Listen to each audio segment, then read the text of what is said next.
नमस्कार मित्रों, उपयोगी मंत्र यूट्यूब चैनल पर आपका बहुत बहुत स्वागत है। मित्रों, आशा करता हूं कि आप लोग बहुत अच्छे से होंगे और आपकी पढ़ाई बड़े अच्छे ढंग से चल रही होगी। मित्रों, इस वीडियो में हम लोग उत्तर प्रदेश पुलिस भर्ती का प्रीवियस ईयर का क्वेश्चन पेपर देखेंगे और ये एग्जाम हुआ था 25 अक्टूबर 2018 प्रथम पाली। तो चलिए बिना देरी के वीडियो शुरू करते हैं। पहला प्रश्न है, इनसाइड आईबी एंड रॉ the rolling stone that gathers moss किताब के लेखक कौन थे? तो इसके लेखक थे K Sankaran Nair. Option number C सही हो जाएगा। अगला प्रश्न देखते हैं, किस संशोधन ने संसद और राज्य विधान मंडलों पर माल और सेवा कर यानी कि जीएसटी को नियंत्रित करने वाले कानून बनाने के लिए एक साथ शक्ति प्रदान की? तो ये चार ऑप्शन रहे। तो ये था संशोधन विधेयक 122वां। ऑप्शन नंबर डी सही हो जाएगा। और ये जो है राष्ट्रपति के मंजूरी के पश्चात 101वां संविधान संशोधन अधिनियम हो गया था, ये याद रखना है।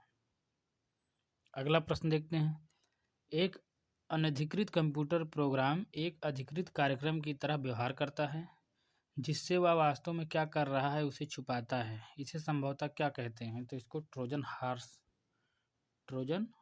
ऑप्शन नंबर ए सही हो जाएगा। अगला प्रश्न है, जकार्ता एशियाई खेल 2018 में शूटिंग में स्वर्ण पदक जीतने वाले 16 वर्षीय सौरभ चौधरी उत्तर प्रदेश से किस जिले से संबंधित हैं? तो मेरठ से हैं सौरभ चौधरी। अगला प्रश्न देखते हैं, निम्नलिखित में से कौन सी नदी यमुना नदी की सहायक नदी नहीं है? तो यमुना नदी की सहायक नदी है केन, बेतवा, चंबल, लेकिन कल्याणी नहीं है। तो ऑप्शन नंबर डी सही हो जाएगा। अगला प्रश्न देखते हैं, मृदा जिसमें मुख्य रूप से पोटाश की कमी है उत्तर प्रदेश के किस जिले में पाई जाती है? तो जौनपुर में पाई जाती है जिसमें पोटाश की कमी है।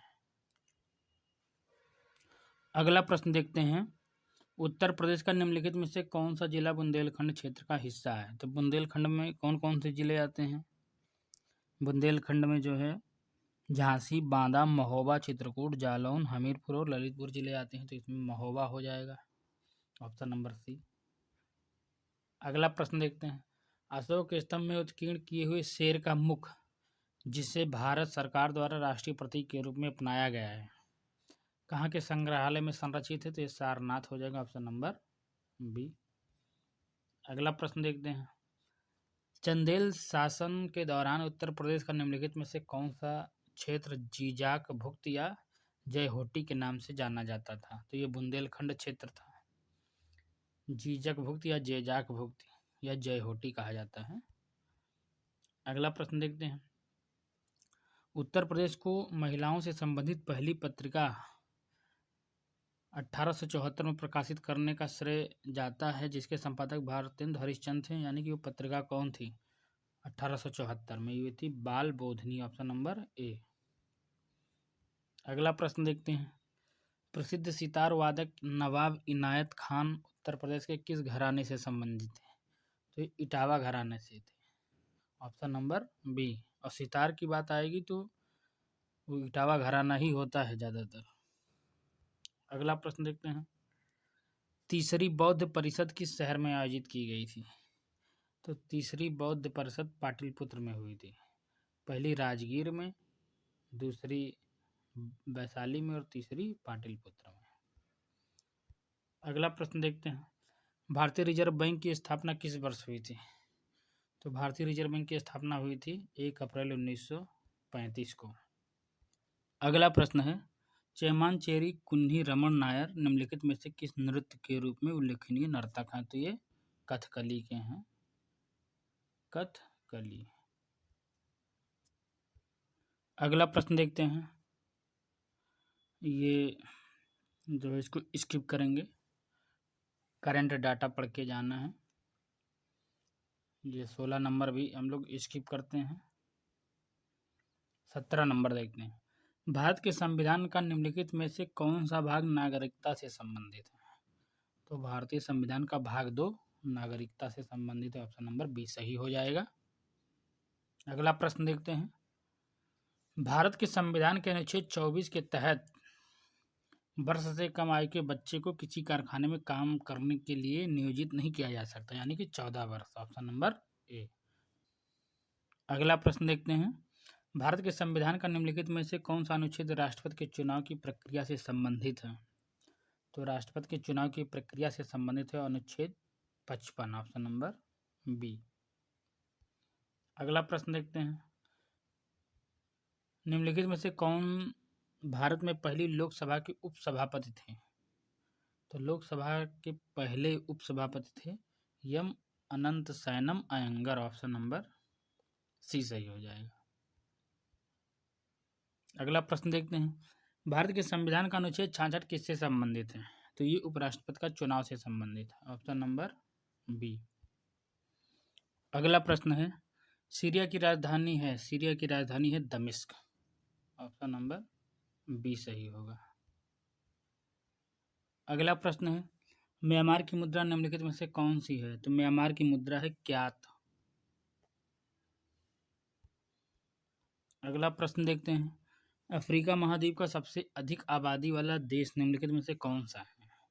तो अफ्रीका महाद्वीप का सबसे अधिक आबादी वाला देश है नाइजीरिया। अगला प्रश्न है, उत्तरी अमेरिका के निम्नलिखित देशों में से कौन से देश में वन भूमि का क्षेत्रफल उसके कुल भूमि क्षेत्र प्रतिशत के रूप में उत्तरी अमेरिका क्षेत्र में सबसे अधिक है? तो इसमें कौन सा हो जाएगा? इसमें हो जाएगा कनाडा।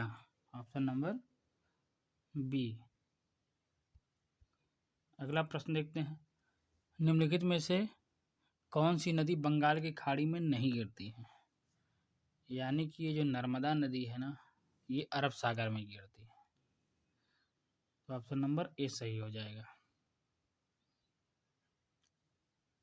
अगला प्रश्न देखते हैं, मानवाधिकार कार्यकर्ता कृति भारती किस सामाजिक बुराई के विरुद्ध लड़ाई में शामिल हैं?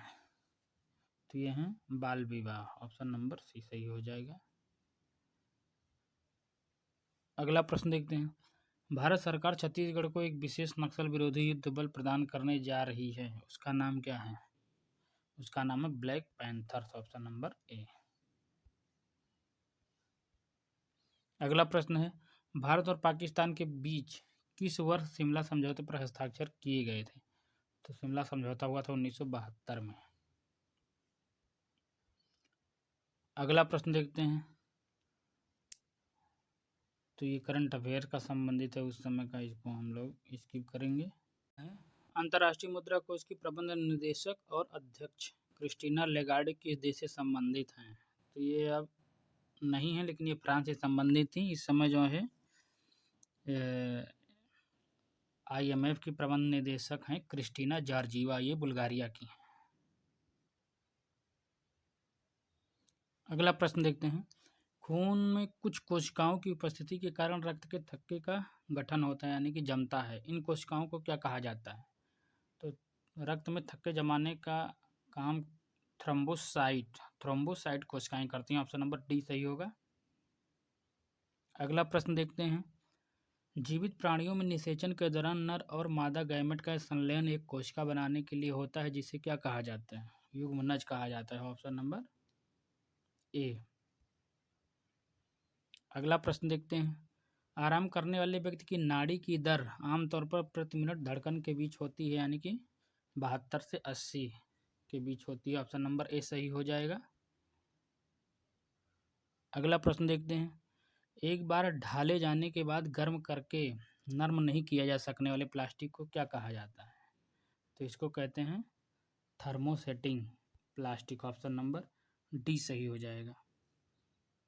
अगला प्रश्न देखते हैं, एक वयस्क इंसान सामान्य रूप से 24 घंटे में लगभग 1 से कितना मूत्र विसर्जित करता है? यानी कि 1 से 1.8 लीटर। ऑप्शन नंबर डी सही हो जाएगा। अगला प्रश्न देखते हैं, 11 दिसंबर 2014 को संयुक्त राष्ट्र ने संकल्प 69/131 द्वारा योग के अंतर्राष्ट्रीय दिवस के रूप में घोषित किया। तो ये था 21 जून को। अगला प्रश्न देखते हैं, 1943 में विटामिन के आविष्कार के लिए किसको नोबेल पुरस्कार दिया गया था? तो डुइजी एंड डैम को। ऑप्शन नंबर बी सही हो जाएगा। वीडियो देखने के लिए बहुत बहुत धन्यवाद।